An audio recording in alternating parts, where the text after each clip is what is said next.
Olá, bom dia, boa tarde, boa noite, tudo bem com você? Espero que sim. Espero que quando você acessar esse vídeo, você possa se sentir desafiado a esse tempo de espiritualidade.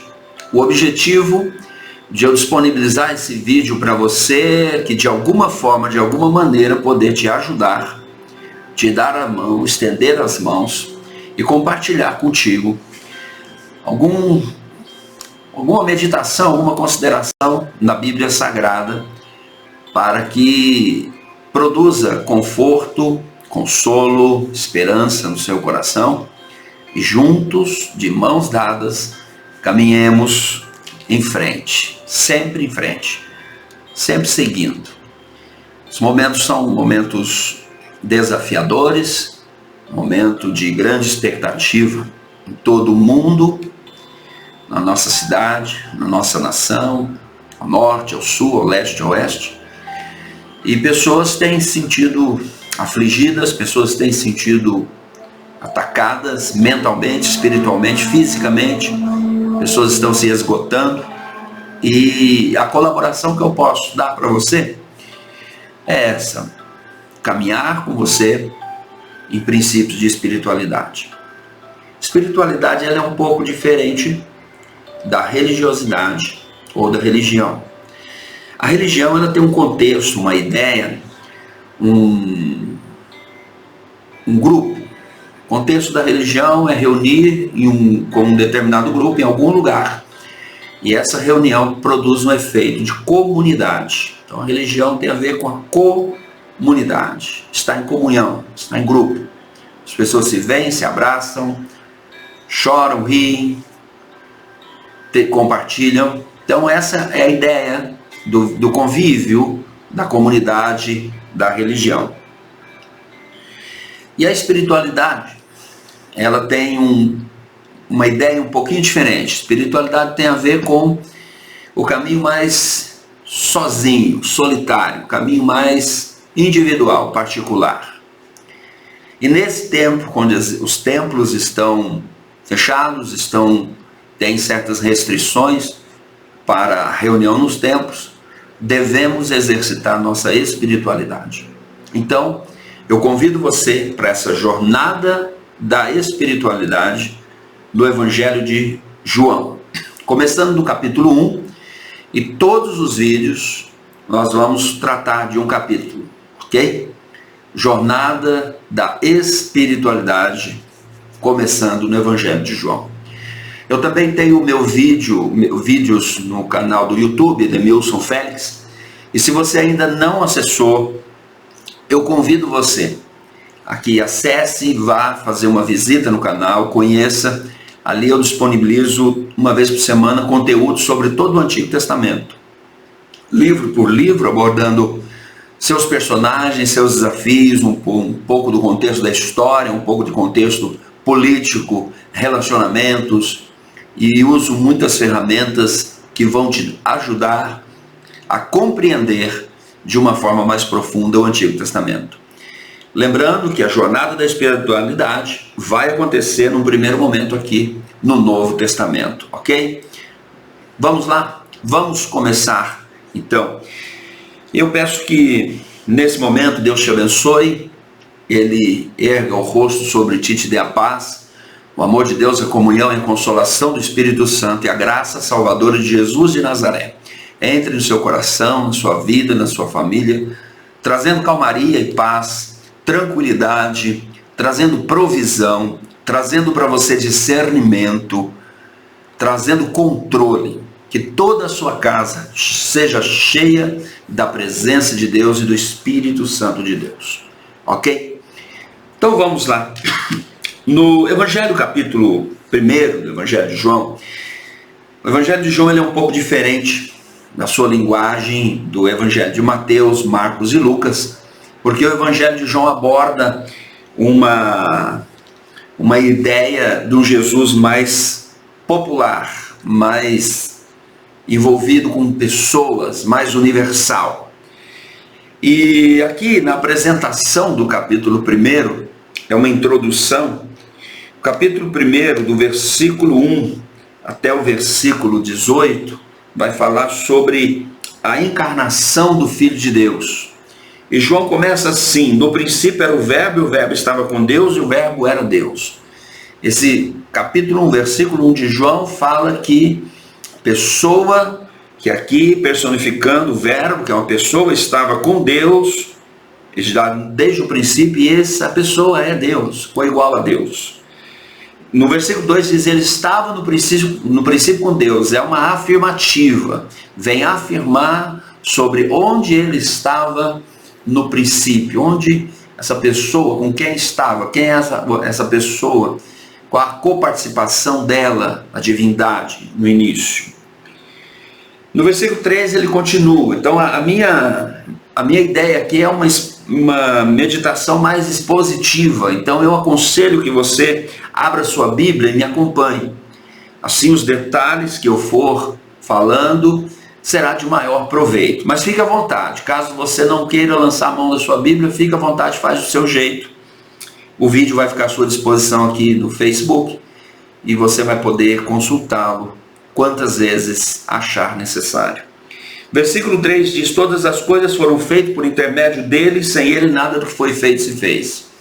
Mostra a coparticipação dele na criação de todas as coisas. Todas as coisas foram feitas por intermédio dele, sem ele nada do que foi feito se fez, é a expressão. E sem a participação dele, ou sem a pessoa dele, seria um tanto quanto impossível se fazer o que nós temos hoje. Diz: a vida estava nele, a vida era a luz dos homens, no versículo 4. A vida, a palavra vida aqui no grego, que é a língua na qual o Novo Testamento foi escrito, a vida estava nele, a vida era a luz dos homens. A vida aí é a palavra zoe, que é a vida espiritual.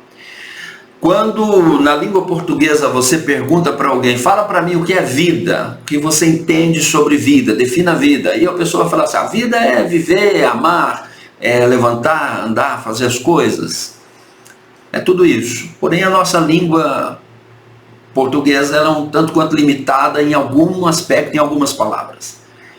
O grego traz 3 palavras que definem a palavra vida: bios, que é a vida biológica, animal; psique, a vida psicológica, da mente; e zoe, a vida espiritual.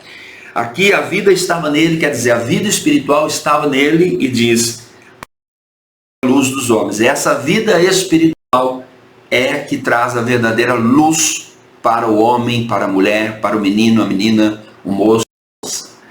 Então, a ideia desse que estava no princípio com Deus, que era Deus, que fez por ele, fez todas as coisas, é trazer a vida espiritual para todo aquele que se aproxima dele. No versículo 5 diz: a luz resplandece nas trevas, e as trevas não prevaleceram contra ela. No versículo 4 diz que a vida é a luz, e no versículo 5 diz que essa luz prevalece sobre as trevas. Ou seja, se nós queremos realmente conhecer a luz, experimentar a luz, desfrutar da luz, teremos que receber essa vida, e essa vida espiritual vai resplandecer, e o benefício de ter essa vida será que ela vai resplandecer, ela vai iluminar, e as trevas não vão prevalecer contra ela. Tudo aquilo que for trevas, tudo aquilo que é escuridão, tudo aquilo que de alguma forma é indomável, tudo aquilo que de alguma forma é indomesticável, quando a luz vem, ela amansa; quando a luz vem, ela prevalece; quando a luz vem, as coisas se colocam no seu lugar de ordem e de origem.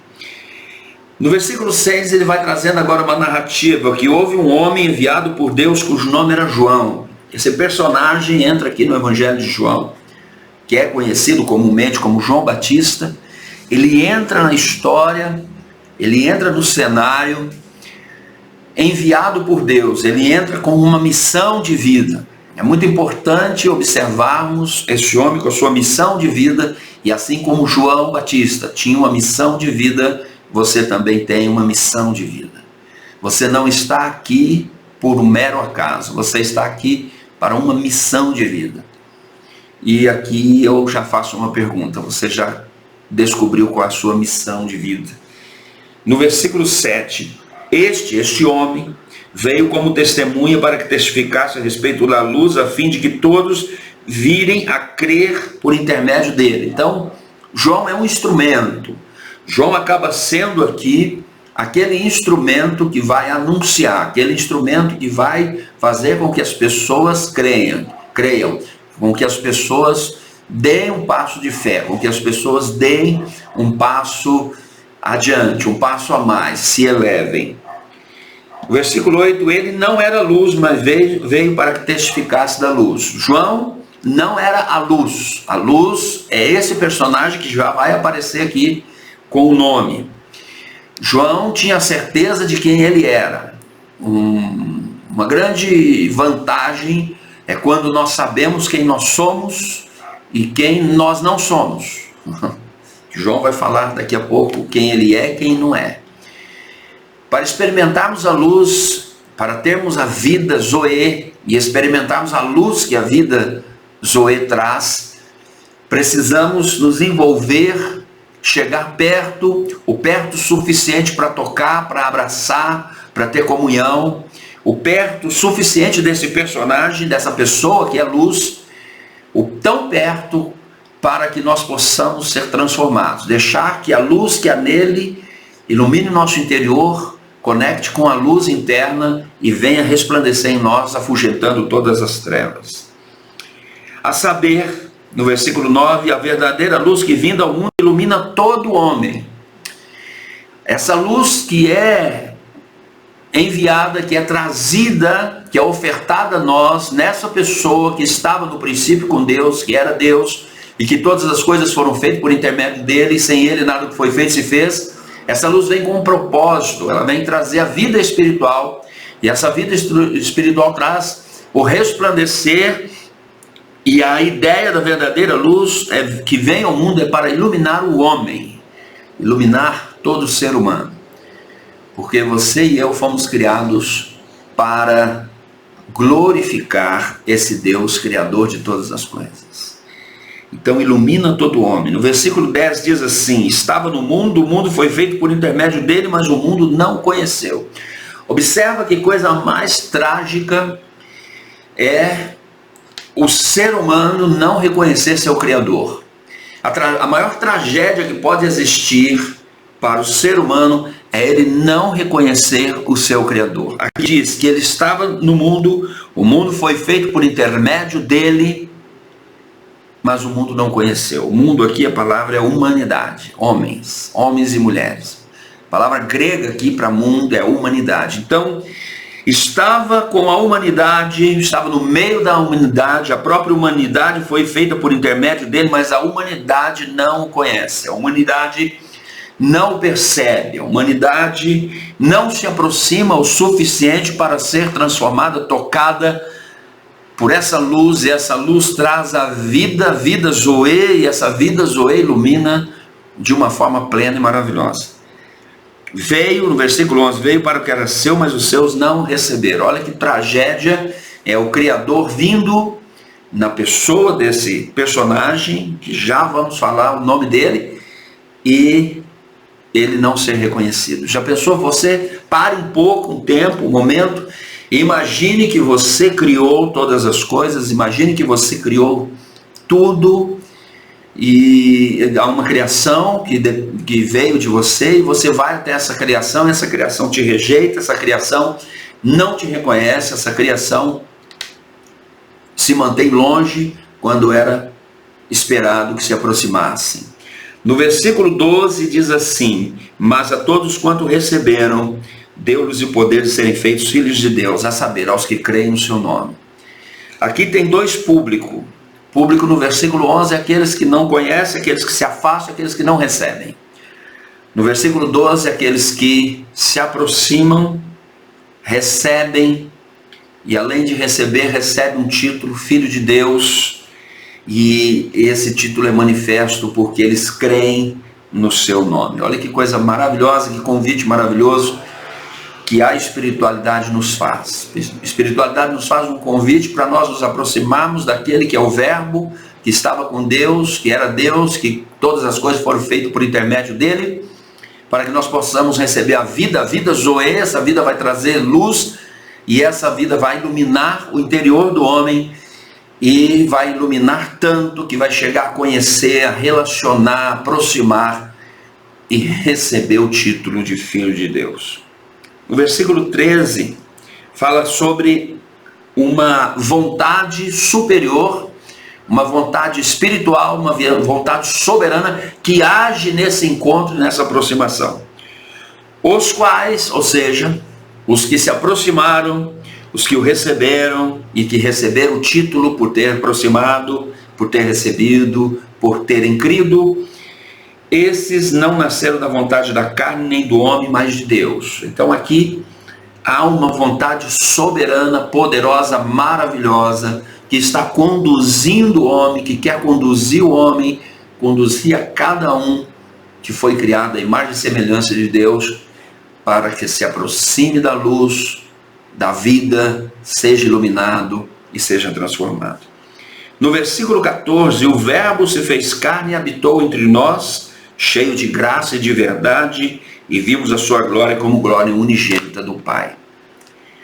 Nessa introdução da encarnação do Filho de Deus, diz que o Verbo resolveu manifestar de uma forma visível, manifestar de uma forma onde que se dá para tocar, para conviver, comer junto, dormir nos mesmos lugares, experimentar as mesmas experiências que um grupo de pessoas que naquela época foram felizados de experimentar, e o Verbo se fez carne e habitou entre nós. Essa palavra, a expressão habitou, no grego significa tabernaculou. Tabernaculou significa uma habitação temporária. Quando ele veio, já era temporário, não era para fixar residência, por enquanto. E vimos a sua glória como glória unigênita do Pai. É interessante essa expressão, unigênito, quer dizer único, gênito, muitos, único entre muitos.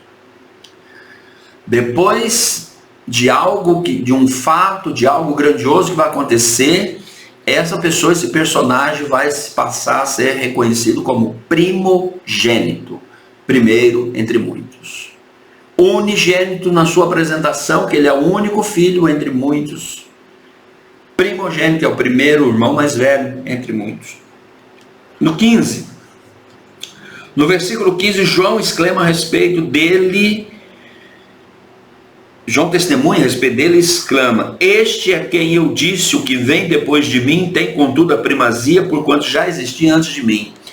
João, num êxtase aqui, num momento de espiritualidade, João num momento de revelação, João num momento de fluir de dentro dele, ele fala, olha, este, ele aponta o pronome demonstrativo, né? Este é o de quem eu disse, o que vem depois de mim tem contudo a primazia. Ele pode vir depois, porque eu sou aquele que vai pré-anunciar, mas ele tem a primazia, ele é o primeiro, ele vem primeiro, porque ele diz, porquanto já existia antes de mim. Esse era o entendimento de João Batista, com relação a esse personagem que já vai aparecer, o nome dele.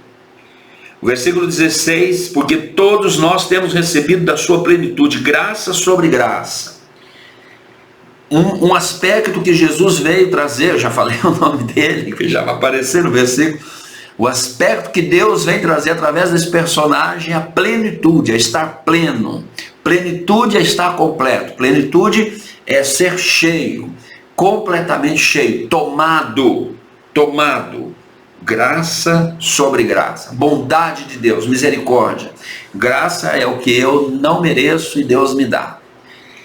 Versículo 17, porque a lei foi dada por intermédio de Moisés, a graça e a verdade vieram por meio de Jesus Cristo. Esse é o personagem da apresentação da encarnação do Filho de Deus. A lei veio por intermédio de Moisés. E se você que está acompanhando os vídeos no canal do YouTube que eu tenho, estou falando de todo o Antigo Testamento, já terminamos o primeiro livro de Samuel, e ali eu mostro passo a passo os acontecimentos. É interessante, se você ainda não acessou, acesse. sobre a história de Moisés, o papel de Moisés. E aqui João diz que a graça e a verdade veio por meio de Jesus Cristo. Versículo 18: ninguém jamais viu a Deus, o Deus unigênito que está no seio do Pai é quem o revelou. E aqui João, no seu testemunho, ele fala abertamente sobre Jesus Cristo. No versículo 19 diz assim: então este foi o testemunho de João quando os judeus lhe enviaram de Jerusalém sacerdotes e levitas para perguntar: quem és tu? O personagem João Batista, ali na região de Betânia, aquela região margem do Rio Jordão, João Batista estava trazendo um alvoroço. João Batista trazia um incômodo, um desconforto, porque um grande número de pessoas saíam de regiões longínquas, de regiões distantes, para irem até João, serem batizados nas águas do Jordão, na região de Betânia.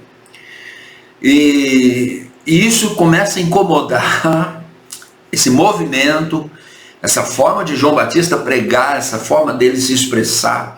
E quem ele anunciava começa a incomodar um outro sistema religioso ali em vigência, ao ponto de enviarem sacerdotes e levitas para perguntar: quem és tu? Olha só que pergunta interessante. Chegaram aqueles sacerdotes e levitas, chegaram para João Batista e perguntaram: quem é você? Quem é você? Que pergunta curiosa, Assim como perguntaram para João Batista, eu tomo a liberdade de perguntar: quem é você? Quem é você? Você já descobriu quem é você? Você já tem essa resposta: quem é você? No mínimo é curiosa e desafiadora essa pergunta. Aí diz, João confessa no versículo 20, ele confessou e não negou, ele já disse: eu não sou o Cristo.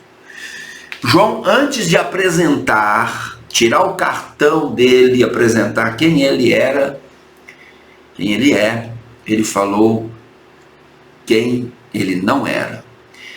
Então, um grande conhecimento e ensinamento nós temos aqui. O nosso desafio é descobrir quem realmente somos, quem eu sou. Não ter dúvida disso, não ter confusão quanto a isso, porque isso já vai ajudar muito nessa jornada chamada vida. Vai ajudar muito nesses desafios diários. Saber quem é e saber quem você não é vai te ajudar a enfrentar esses desafios da vida. Vai te ajudar a trazer, e vai trazer mais leveza para você. Ele diz: eu não sou Cristo. No versículo 21 disseram e perguntaram: quem és, pois? És tu Elias? Ele disse: não sou. És tu o profeta? Não. É curioso quando eles fazem essa pergunta. Profeta. Tem um texto no Evangelho de Mateus, capítulo 16, que Jesus chega para os discípulos e fala assim: escuta, o que estão falando a meu respeito? Que o povo aí está dizendo quem eu sou, a respeito de mim? Aí eles falam lá, uns falam que é Elias, outros falam que é Jeremias, outros que de alguns outros profetas. Então por que essas pessoas nesses dias falavam assim? Perguntavam: você é Elias? Você é o profeta? Você é Jeremias? Você é algum dos outros profetas? Qual que é o conceito de pano de fundo que eles tinham, que os levava a perguntar ou fazer tal questionamento? O conceito de pano de fundo é o seguinte: que o judeu ele é reencarnacionista. O judeu acredita na reencarnação. Talvez você nunca tenha ouvido falar isso. Esse é um assunto que eles não abordam publicamente, é um assunto que eles abordam dentro de sua doutrina, da sua expressão de religião, mas eles são reencarnacionistas. O judeu acredita na reencarnação, e eles acreditam que o ser humano reencarna até 4 vezes, uma vida e depois mais 3 vezes para tentar se consertar. E o interessante aqui nessa pergunta, agora você já está sabendo o porquê da pergunta, qual é o substrato que levou eles a fazer a pergunta. E eles vieram com essa pergunta e João falou: não, não sou. Eu não sou ninguém desses que você falou. Então, disse-lhe, pois, declara-nos quem és, para que demos resposta àquele que nos enviaram. Que dizeis a respeito de ti mesmo? Versículo 23, então ele respondeu: eu sou a voz do que clama no deserto, endireitai o caminho do Senhor, como disse o profeta Isaías. João Batista lança a mão aqui da expressão de Isaías, da profecia, voz do que clama no deserto, endireitar o caminho do Senhor. Então João Batista fala assim: eu sou o cumprimento da profecia, eu sou o cumprimento da vontade do Eterno, de Deus, do Senhor, Senhor da glória. Então João Batista sabia quem ele era. João Batista sabia que ele tinha uma missão aqui, e ele tinha a certeza e a plena convicção de que ele era o cumprimento da vontade de Deus. Ele tinha uma missão aqui, ele não veio só por férias, ele não veio para matar tempo. Quando João Batista fala assim: eu sou a voz do que clama no deserto, conforme Isaías declarou, ele estava dizendo assim: eu tenho um propósito por estar aqui. No versículo 24, ora, os que haviam sido enviados entre eles eram fariseus, eram doutores da lei, e perguntaram: então por que batiza se não é o Cristo, nem Elias, nem o profeta? Então eles vão questionar João Batista aqui: por que você está fazendo o que você está fazendo, se você não é nenhum desses? O que está te levando a fazer o que você está fazendo? Às vezes na vida as pessoas vão perguntar para você e vão querer te questionar: por que você faz tal coisa, se você não apresentar uma resposta plausível segundo o conceito deles, segundo a definição deles? Essas pessoas já vieram com uma definição interna a respeito de João Batista. E essas pessoas não estavam prontas para receber essa resposta. Esses fariseus, esses sacerdotes, esses levitas, esses homens religiosos dessa facção religiosa tão ferrenha, eles já vieram com uma projeção sobre João. Falaram: ele deve ser Elias. Vamos lá, talvez a gente receba algumas orientações dele. Talvez ele é a reencarnação do profeta ou do Jeremias. Ele é a reencarnação de alguém aí. Vamos lá, vamos ver o que ele tem para falar. Então essa era a projeção deles. Mas João Batista falou assim: vocês estão errados nas suas projeções. Nunca permita que as projeções dos outros tentem definir quem você é. Tome muito cuidado quando você se deixa levar pela onda da definição das outras pessoas. Ninguém sabe a respeito de você mesmo a não ser você e Deus. Somente Deus sabe a verdadeira definição sobre você. Então você é muito mais do que as projeções dos outros. Não se deixe levar pelo que os outros dizem do que você é, ou de quem você é, ou com quem você parece. Os outros não têm a melhor definição sobre você. Só você sabe quem é você, e só Deus sabe quem é você e até onde você pode chegar. E isso ele quer comunicar a você através do aproximar, do ter comunhão com a luz, de receber o Zoe, de receber o título, de conhecer e receber o título de filho de Deus. No versículo 26, João respondeu: eu batizo com água, mas no meio de vós está quem não conheceis, o qual vem após mim, do qual não sou digno de desatar a sandália. João Batista, ele não se preocupa em dar resposta para aqueles homens fariseus. Ele não perde muito tempo com dar respostas para eles, tentar justificar, tentar argumentar. Sabe quando nós perdemos muito tempo na vida e saímos do nosso propósito? É quando a gente para responder pessoas que não sabem nada a respeito de nós, que têm apenas projeções nas ideias mais fantasiosas e malucas da cabeça deles. E aí, acredite o que é mais trágico, quando nós paramos para responder esses que não sabem nada a respeito de nós. Então não pare, não perca tempo para tentar responder esses que não sabem nada a seu respeito, não te conhece, não sabe da sua história e não sabe da sua comunhão e intimidade com o Pai. Firme, siga firme. Não pare para responder aqueles que vêm e se aproximam de você com curiosidade, tão somente. Porque muitos curiosos aproximarão de você.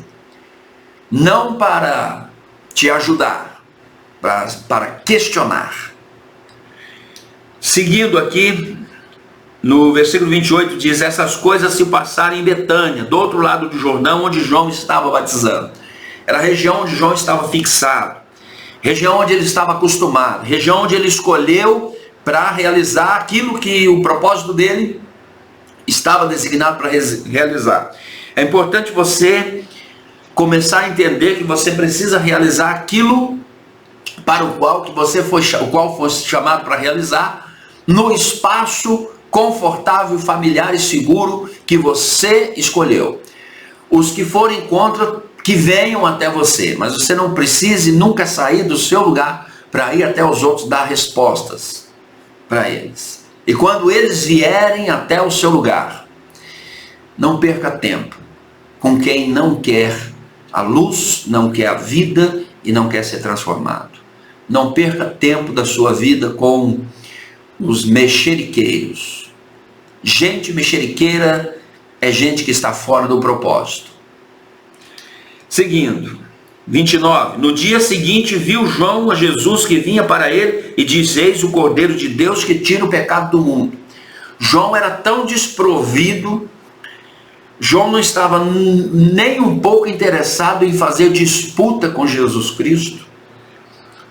A ideia de João não era disputa ministerial com Jesus. Tanto é que quando ele vê Jesus vindo, ele fala: eis aí o Cordeiro de Deus que tira o pecado do mundo. Eis aí aquele que Deus enviou, que é a luz, e essa luz é cheia de vida, a vida que traz a luz, que vai iluminar todo homem, que tira o pecado do mundo, do homem. João está apontando para Jesus e fala assim: olha, esse aí, ó, não é comigo, eu não sou ele, esse é o cara. Esse cara não sou eu. E aí, o curioso, no 30 ele diz: é este a favor de quem eu disse: após de mim vem um varão que tem a primazia, porque já existia antes de mim. Eu mesmo não o conhecia, mas a fim de que ele fosse manifestado a Israel, vim, por isso batizando com água. E João testemunhou, dizendo: vi o Espírito descer do céu como pomba e pousar sobre ele. Eu não conhecia. Aquele, porém, que me enviou a batizar com água, me disse: aquele sobre quem vires descer e pousar o Espírito, esse é o que batiza com o Espírito Santo. Pois eu, de fato, vi e tenho testificado que ele é o Filho de Deus. Olha aqui, expressão poderosa, 29 ao 34. João Batista deixa claro: não sou eu, é ele. Esse é o que pode iluminar suas trevas. Esse é o que traz a luz que resplandece sobre as trevas. E as trevas não podem dominar a luz. Ele está dizendo: é este aí, eu vi. João Batista tem essa experiência poderosa e maravilhosa. Não pergunte a mim, pergunte a Deus, pergunte ao Espírito Santo como se dá isso. Se bem que a gente tem uma ideia. Mas nesse momento, João Batista abre o coração e ele fala daquilo que ele experimentou, daquilo que ele viu, daquilo que ele testificou. Ele consulta o interior dele e fala para ele mesmo: João, não pense além do que convém de si mesmo, como Paulo diz. João Batista tem o privilégio de pré-anunciar ao vivo e a cores o Cristo. No versículo 35, no dia seguinte estava João outra vez na companhia de 2 de seus discípulos, e vendo Jesus passar, diz: eis o Cordeiro de Deus.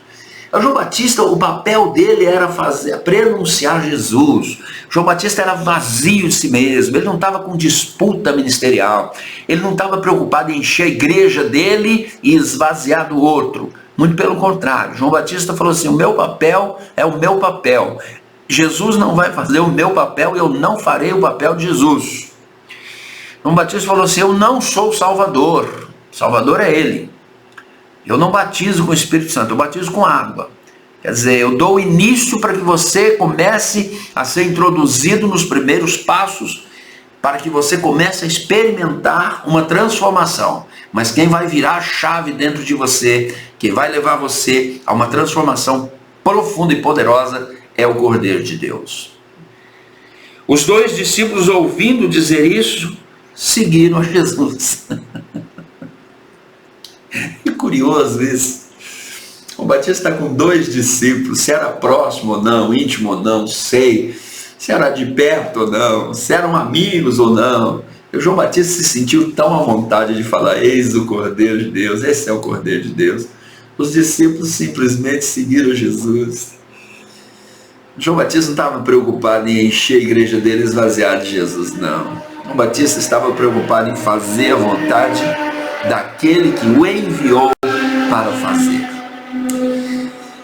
É tão gostoso quando você sabe quem você é e que você é único, que você não tem substituto e que você não precisa fazer o papel do outro e o outro não queira fazer o seu papel, porque não vai funcionar, porque cada um tem um propósito, cada um tem uma missão, cada um tem um chamado, cada um tem uma vida para percorrer, uma história para construir, suas lutas pessoais para batalhar, seus enfrentamentos. Então, se você está tentando viver o papel do outro, desista, você não vai conseguir. Você, no máximo que você vai conseguir é ter úlcera nervosa, problemas psíquicos.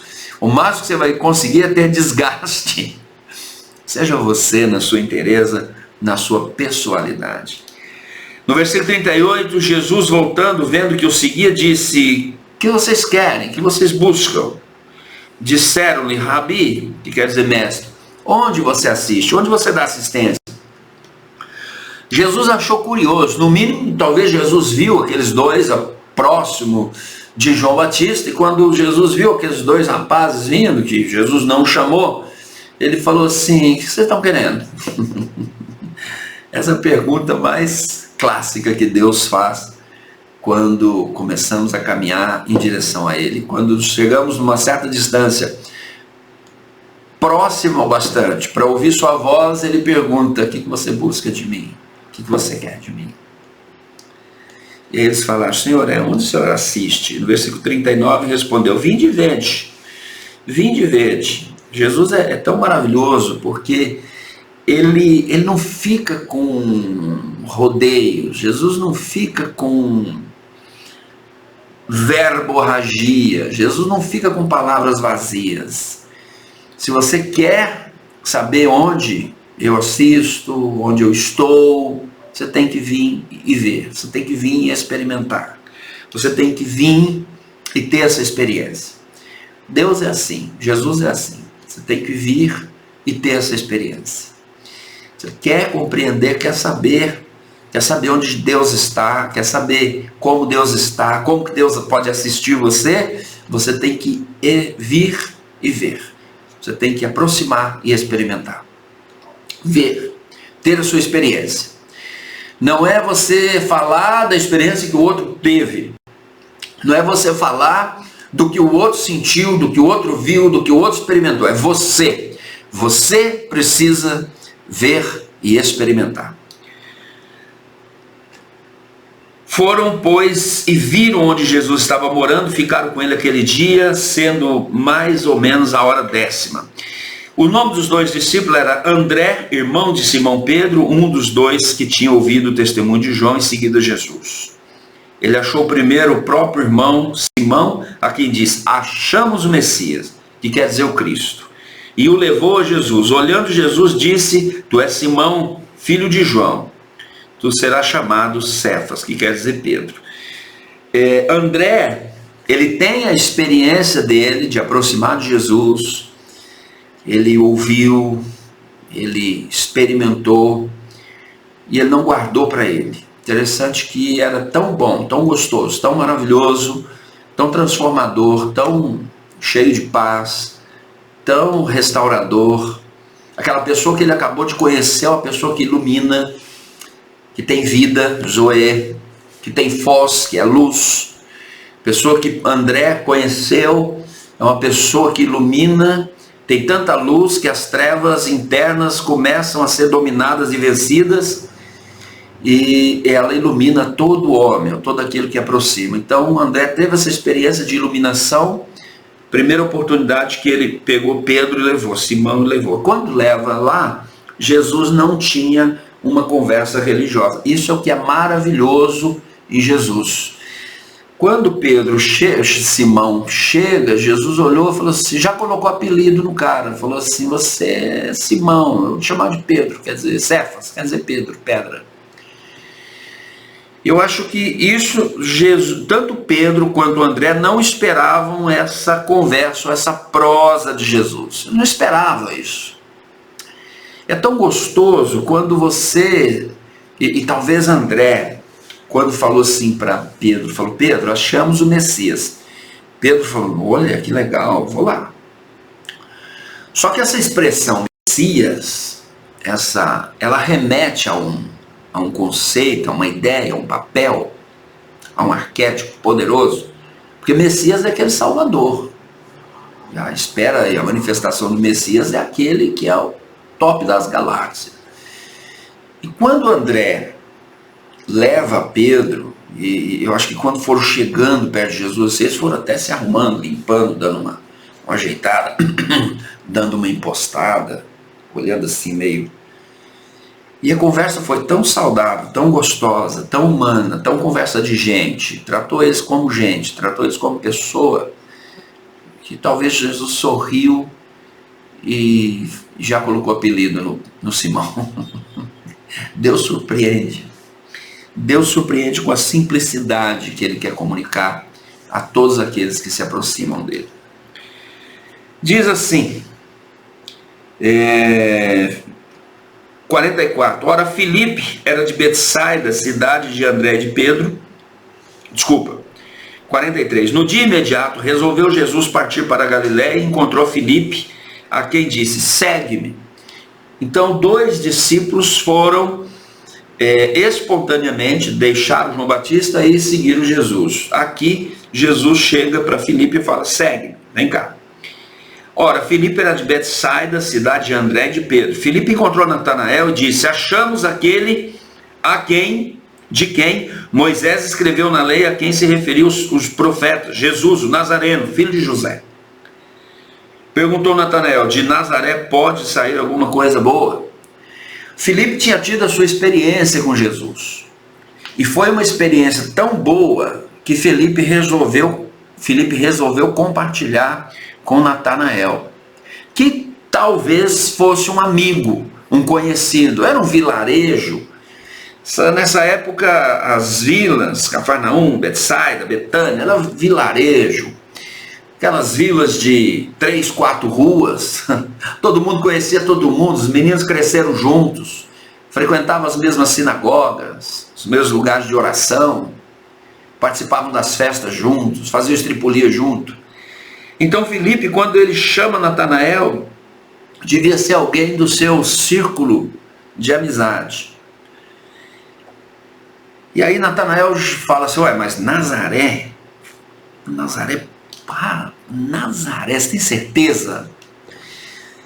Você não entendeu errado, não? Não é de outra cidade, não? Não é Cafarnaum? Tem que ser Nazaré. Nazaré é uma vila. Nazaré é um cantão.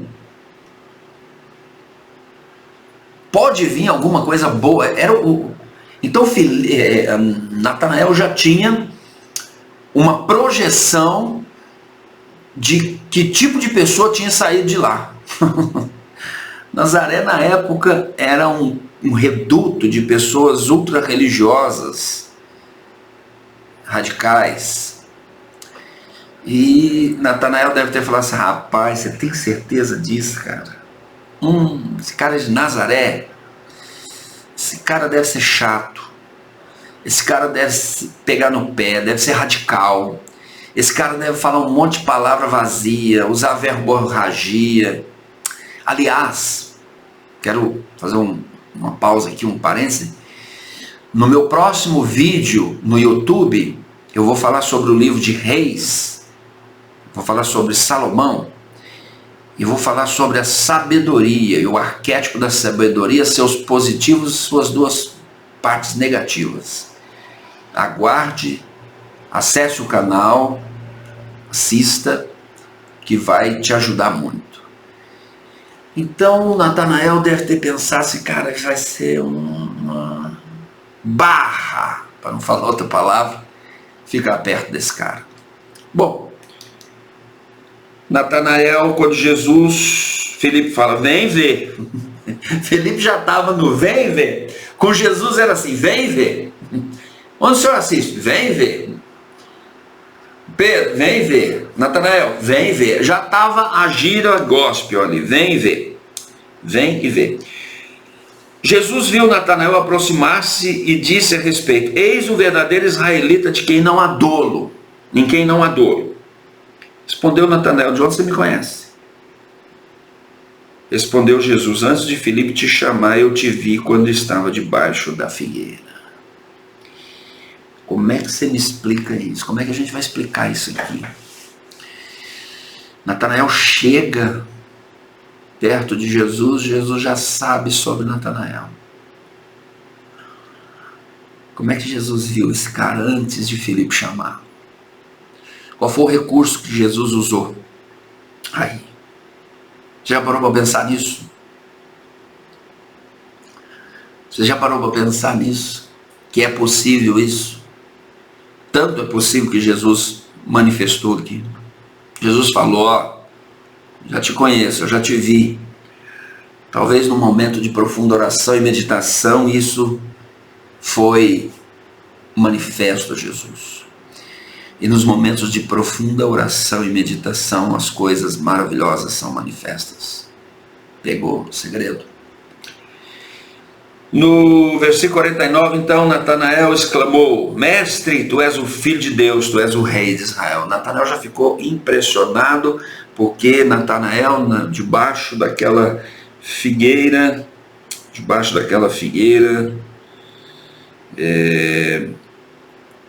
Natanael estava fazendo algo muito significativo, era algo muito íntimo, muito particular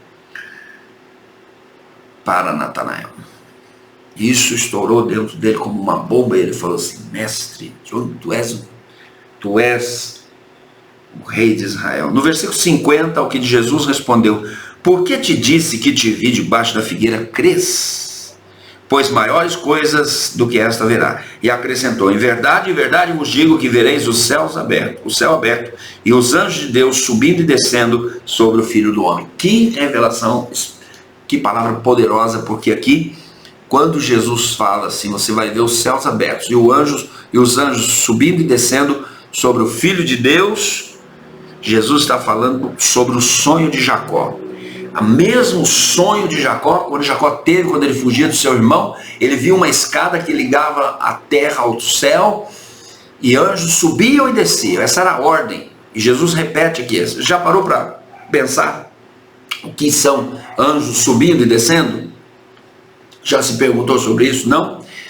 Vai no meu canal no YouTube, eu tenho um vídeo lá que fala do Gênesis, que eu trato especificamente no momento ali do Gênesis, no segundo vídeo do Gênesis, ou está no primeiro ou está no segundo, você vai ter que assistir os dois, e eu trato o que significa os anjos subirem e descendo sobre o Filho do Homem, e os anjos subindo e descendo lá na escada da visão de Jacó, do sonho de Jacó. E assim concluímos o nosso primeiro capítulo do Evangelho de João, que temos o nosso desafio aqui, que eu convido você, que eu chamo você, que é a jornada da espiritualidade no Evangelho de João. Hoje, capítulo 1. Eu quero que Deus te abençoe grandemente. Eu quero que Deus abençoe sua casa, sua família, sua história, seus caminhos. Que o Senhor seja com você, estenda a mão sobre ti e te dê a paz. Que a paz do Senhor, a bênção de Deus esteja na sua casa, na sua família, te dando saúde, prosperidade, proteção, cuidado. Que o Senhor esteja contigo. Em tudo que você fizer, o Senhor te abençoe. Eu te agradeço por você ter ficado comigo até aqui. Tenha uma ótima noite, um bom dia, uma boa tarde, uma boa noite e uma ótima semana. E até o nosso próximo vídeo, que vai ser o capítulo 2, a jornada da espiritualidade. Começamos no Evangelho de João.